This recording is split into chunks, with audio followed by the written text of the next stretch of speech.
ndine munhu waMwari watinaye Bishop N Manhangu varikuda kutaurira mashoko mashoma pamusoro peYouth Conference yatiri kupokera vana vese Zimbabwe yese nyika dzese dzakapoteredza dziri muAfrica kuti musi wa7 kusvika musi wa10 August chinenge chakachaya panjanja chiviriri paMaware. Saka regai tidzwe shoma ngavarikuda kuchipa pamusoro peYouth Conference. Tinotenda Mwari nguva inouya gore kamwe chete pagore patinoita Youth Conference yedu. Inini ndogore randinonyanya kufarira. It's going to be one of its own kind.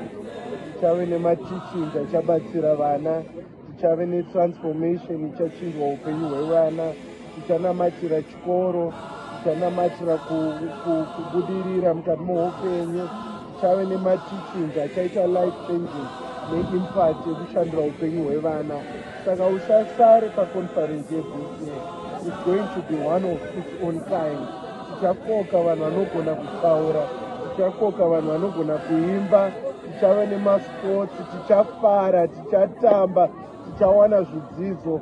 Kana ukapotsa mukana uyu handifunge kuti uchauwana futi. Tiri kuinamatira kuti conference yedu ifambe zvakanaka. Saka chandinongokuzivisai ndechekuti if you miss this conference hapana chimwe chauchawana futi, asi ukaiwana iyi uchaona zvauchaitirwa naMwari muzita raBaba, reMwanakomana neremweya waupenyu. Aiwa, tinotenda kana ukaona munhu waMwari achitaura kuti muuye mose iwe ndiwe anongasara. Saka tiri kuti mwana wese weBethesda Apostolic Church hanzei musi wa7 kusvika musi wa10 tinenge tiripo. Ndatenda. Amen.